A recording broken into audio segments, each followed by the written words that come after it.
하나님 나라의 백성인 하백 여러분, 하백의 성경 아카데미에 오신 것을 환영합니다. 이거는 성경 해석학 6번째 강의 시간입니다. 이 시간에는 성경에는 오류가 있을까? 고대 성경 사본은 정확하게 우리에게 전해진 것일까? 라는 질문에 대해서 로버트 폴러머로부터서 그 답을 함께 듣도록 하겠습니다. 무슨 뜻으로 우리는 성경이 오류가 없다, 무효하다고 말할까요? 성경에는 모순처럼 보이는 것들이 존재하는 상황에서 어떻게 우리는 이러한 주장을 뒷받침할 수 있을까요? 17세기 중반 이전에는 이러한 질문들이 나오지를 않았었는데요. 17세기 중반 이후로 계몽주의 시대에 들어가면서 인간 이성에 기초한 성경 말씀으로 인간 이성의 기초에서 성경 말씀을 판단하기 시작했습니다. 그리고 진리에 대한 최종적인 판단이 자기 자신들의 몫으로 돌리게 된 것입니다. 그래서 우리는 성경에는 오류가 있을까라는 그 질문에 대해서 로버트 폴러머를 통해서 5가지 무호성이라는 용어, 성경 자체는 어떻게 주장하고 있는가, 교회에 여기에 관련된 역사적 관점, 무호성의 세부 조건들, 그리고 성경의 난해 본문을 다루는 방법들에 대해서 하나하나 내용을 살펴보겠습니다. 먼저 무호성이라는 그 단어와 연관해서 용어들이 몇 가지가 있는데요. 보시는 것처럼 5가지 정도를 지금 요약되고 있습니다. 모호한 모호성, 무료한 무료성, 영감된 영감, 신정통적 신정통주의, 확실한 진실한 원이 있는. 이제 하나하나 살펴보게 되면 모호한 모호성, 영어로 inerrance입니다. 성경의 저자가 말하는 것은 무엇이라도 지리적, 연대기적, 신학적, 세부사항에 있어서까지 완벽히 진실하다는 것을 의미합니다. 우리가 이미 성경은 누가 썼을까 해서 배우셨던 것처럼 축자적 충족 이론에 해당합니다. 축자 이론으로도 얘기를 하지요. 그래서 웨인 구르뎀은 성경의 무호성은 원본 성경은 사실과 유배된 어떤 것도 증언하지 않는다는 것을 의미한다라고 우리에게 무호성에 대해서 말하고 있습니다. 이제 무호성이 아닌 무료성, 영어로 inerrancy가 아니라 infallibility입니다. 오류를 범할 수 없는 이라는 뜻인데요. 성경이 신학이나 신앙에 대한 문제에 있어서 오류가 없다는 것입니다. 성경 본문 자체에 오류가 없다는 얘기가 아닌 신학이나 신앙에 대한 문제에 있어서 오류가 없다는 것이기 때문에 이것을 다른 말로 하게 되면 제한적 무호성이라고 얘기합니다. 그러니까 limited inerrancy죠. infallible, 무료한 무료성이라는 얘기는 이들은 성경의 완전한 무호성에 동의하지 않습니다. 영감된 영감이란 말은 성경이 신적으로 영감되었다는 것은 하나님께서 어떤 식으로든 성경 기록의 배후에 계셨다는 말입니다. 이것도 축자적 충족 이론과 연관되어 있습니다. 하지만 비성경적 문서도 영감으로 기록된 것인가? 또 오늘날에도 기록된 문서들 가운데서 영감됐다는 문서들이라 이길 수가 있는가? 여기에 대해서 여러분 부정적입니다. 그렇게 말씀하시면 안 되는 것입니다. 또한 신경통적 신경통주의라는 말을 여러분들이 들어보신지 모르시겠습니다만 이번 기회에 이 내용을 확실하게 파악을 해보십시오.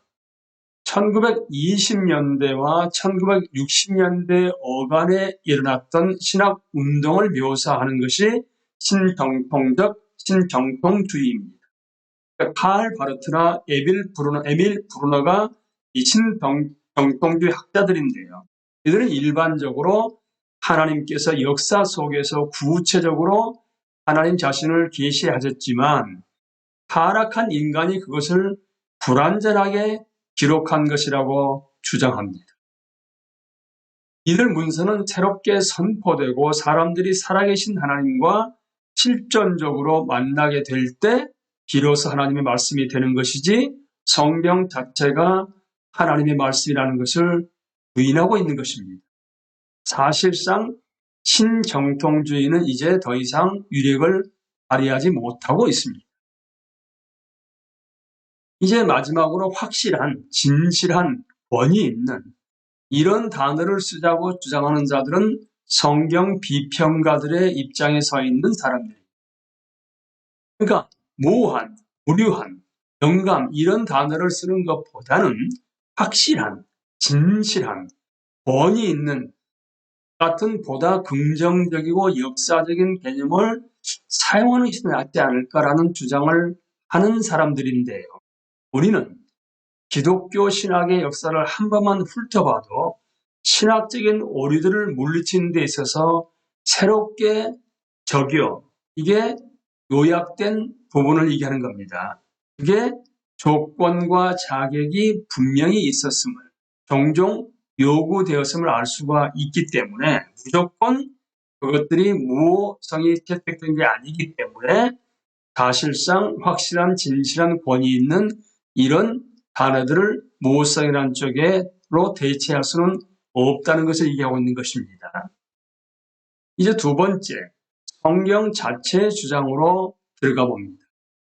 성경 자체의 소리는 성경이 말하는 모든 것이 완벽히 진실하는 주장들과 가정들을 우리는 발견하게 됩니다. 민수기 23장 19절 말씀입니다.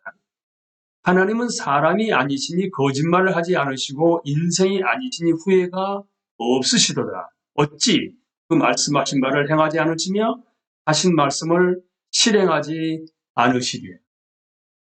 어찌 그 말씀하신 바를 행하지 않으시며 하신 말씀을 실행하지 않으시리요.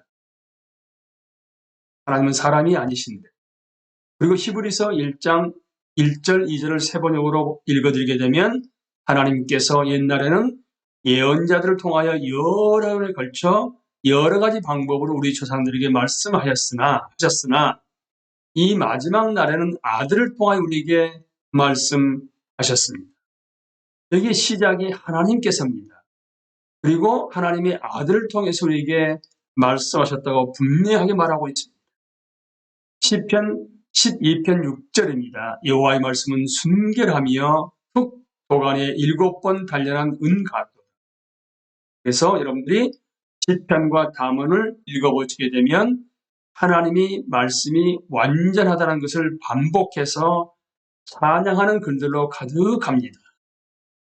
디모데후서 3장 16절을 세 번역으로 읽어드립니다. 모든 성경은 하나님의 영감으로 된 것으로서, 여기서 모든 성경은 여러분 구약 성경을 말합니다. 베드로후서 1장 21절입니다. 예언은 언제든지 사람의 뜻으로 낸 것이 아니요 오직 성령의 감동하심을 받은 사람들이 하나님께 받아 말한 것입니다.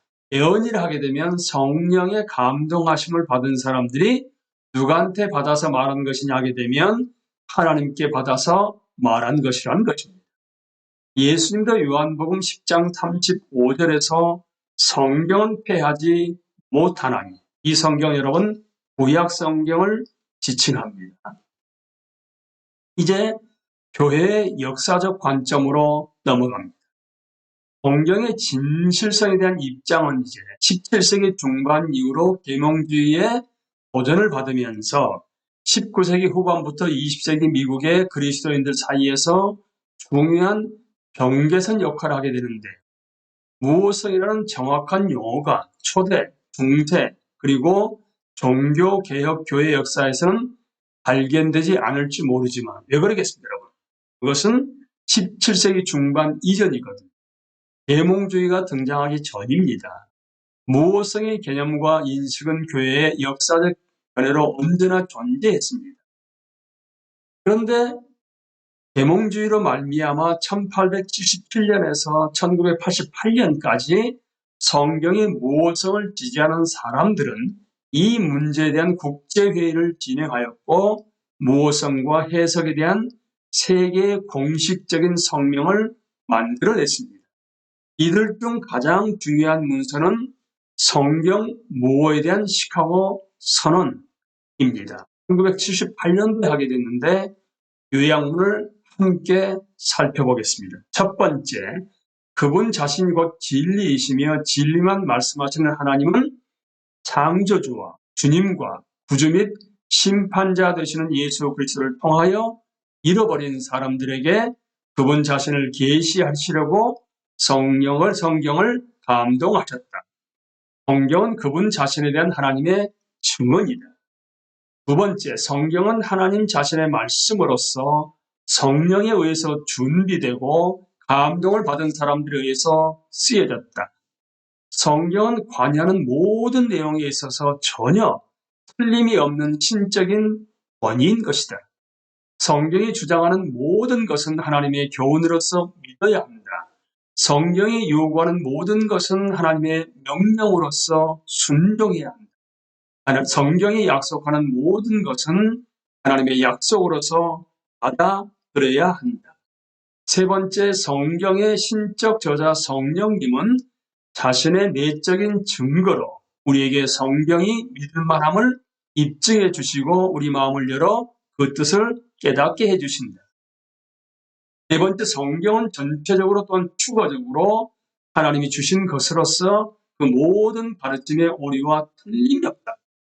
하나님이 창조 역사와 세계사의 사건들 혹은 하나님의 감독 아래서 성경책들이 기원된 것에 대한 증거는 개인들의 삶 속에서 역사하시는 하나님의 구원하시는 은혜에 관한 증거 못지않게 오류와 틀림이 없다.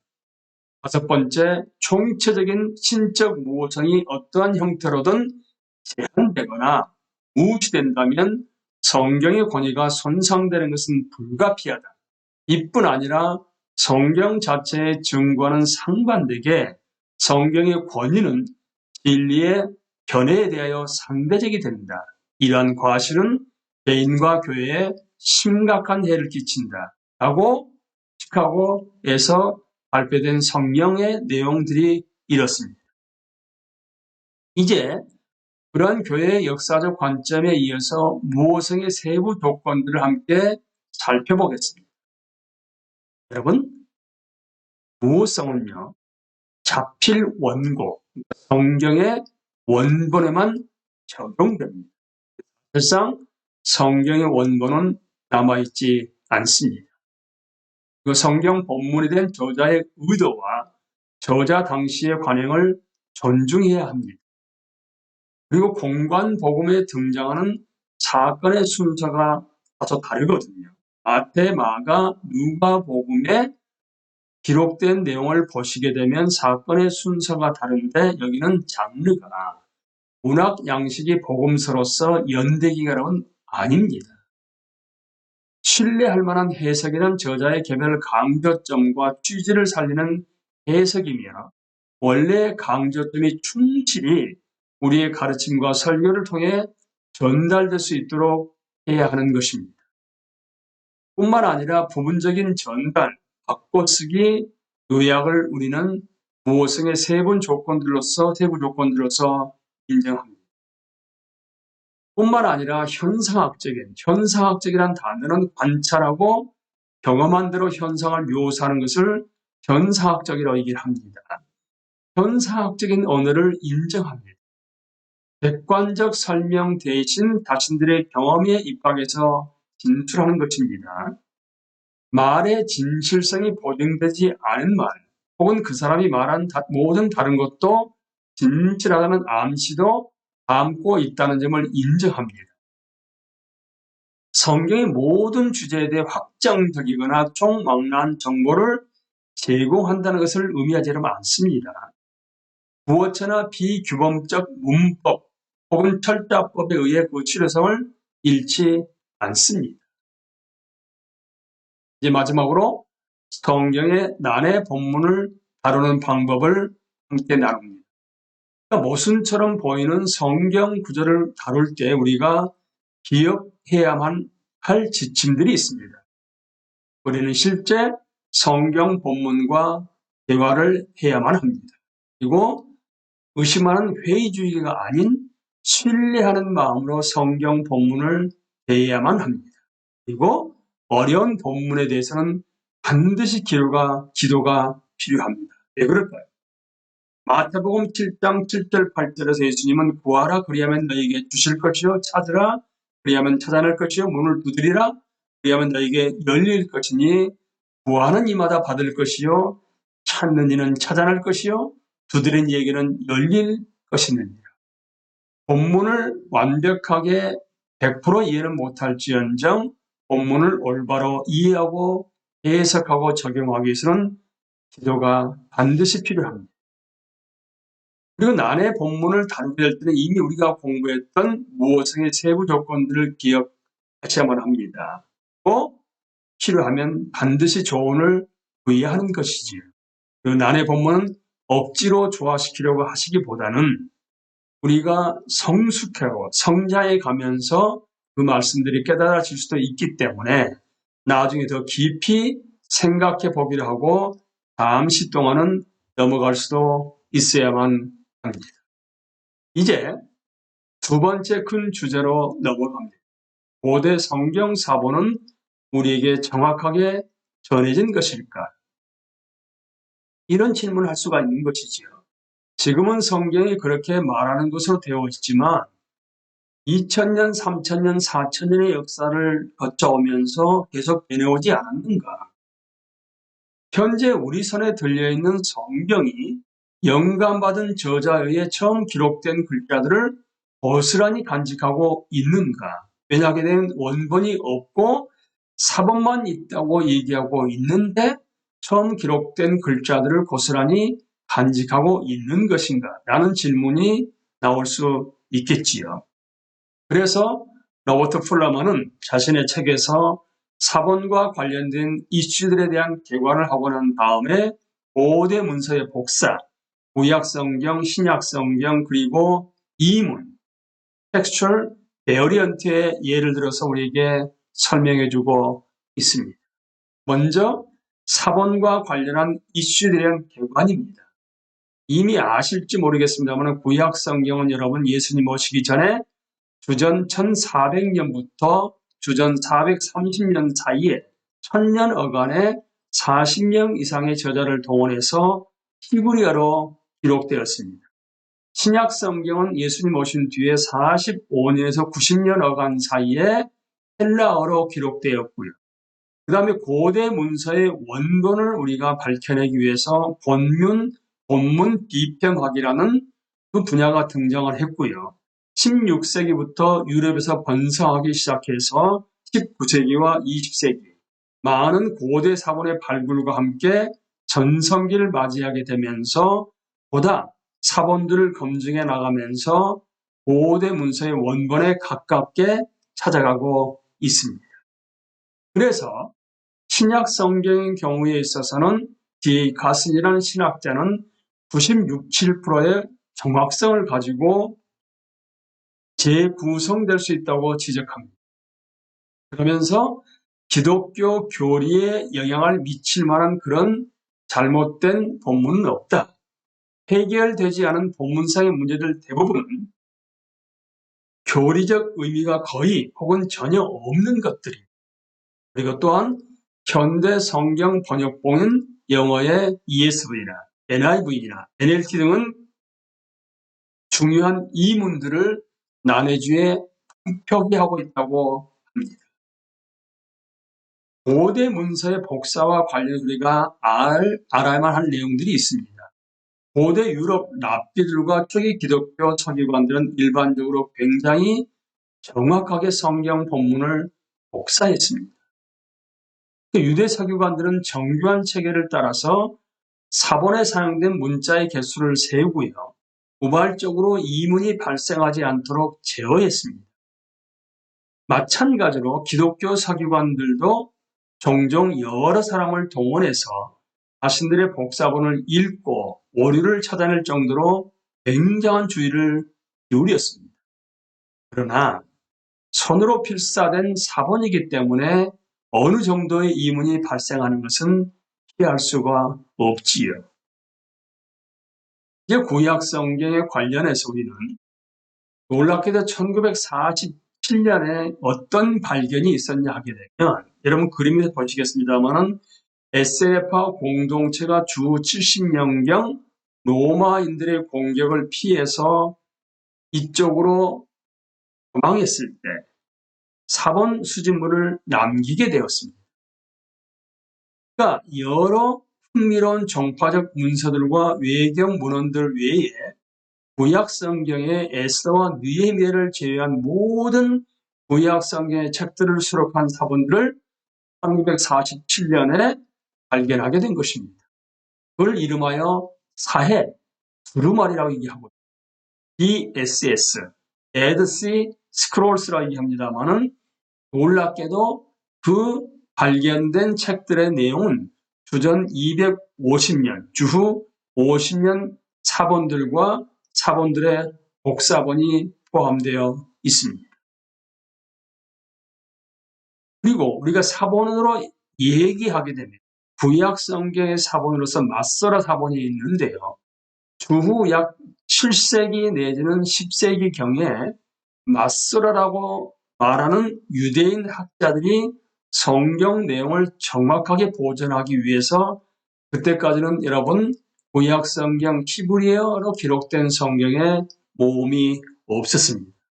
거기에 모음 부호를 만들어서 성경에 첨가해서 마소레틱 텍스트라고 해서 마소라 사본이 등장하게 되거든요. 그리고 주후 850년경에는 파이로 사본, 그리고 주후 950년경에 알레포 사본, 그리고 주후 1008년에 레닌그라드 사본을 발견하게 되는데요. 구약 성경 본문을 모두 수록하고 있는 것이 여러분 마소라 사본입니다.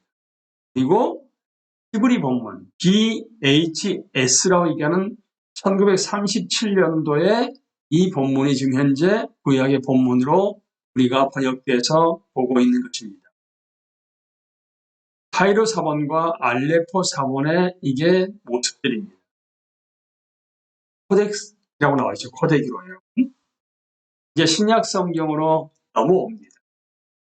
골로새서 4장 16절에서 이 편지를 너희에게서 읽은 후에 라오디게아인의 교회에서도 읽게 하고 또 라오디게아로부터 오는 편지를 너희도 읽으라. 그러니까 그 당시의 편지는 받는 자들뿐만 아니라 더불어 함께 다른 교회들과도 회람했다는 것을 명확하게 알 수가 있습니다. 또한 데살로니가 전서 5장 27절에서는 내가 주를 힘입어 너희를 명하노니 모든 형제에게 이 편지를 읽어주라. 거기에 우리도 들어가지 않겠습니까? 그리고 베드로후서 3장 15절 16절입니다. 그리고 우리 주님의 오래 참음이 구원을 위한 것이라고 생각하십시오. 그것은 우리의 사랑하는 형제 바울이 자기가 받은 지혜를 따라서 여러분에게 편지한 바와 같습니다. 바울은 모든 편지에서 이런 것을 두고 말하고 있는데 그 가운데는 알기 어려운 것이 들어 있어서 무식하거나 믿음이 굳세지 못한 사람은 다른 성경을 잘못 해석하듯이 그것을 잘못 해석해서 마침내 스스로 파멸에 이르고 말 것입니다.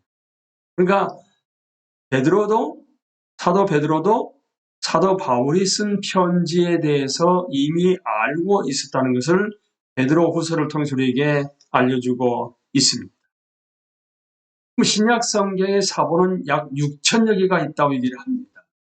그리고 현존하는 가장 오래된 신약 성경 사본 조각은 대략 후 130년경으로 추적되고 있는데, 사본 가운데서 신해산 코덱은 4세기 말쯤 것이라고 추정되는데, 지금 보시는 것이 요한복음 시작 부분이 기록된 그 사본입니다.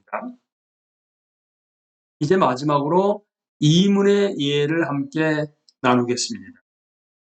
사실상 성경의 이문, 다른 문장이 들어가 있다는 것은 의도하지 않은 오류가 95% 정도입니다.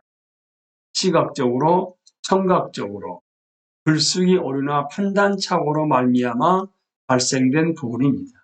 이 부분이 극히 미미합니다만은 그거 말고 의도적인 오류도 있다는 사실입니다. 그러니까 95% 정도가 실수로 판단착오로 나온 걸 하게 되면 의도적으로 오류를 범한 것은 약 5% 정도가 되는 것인데요.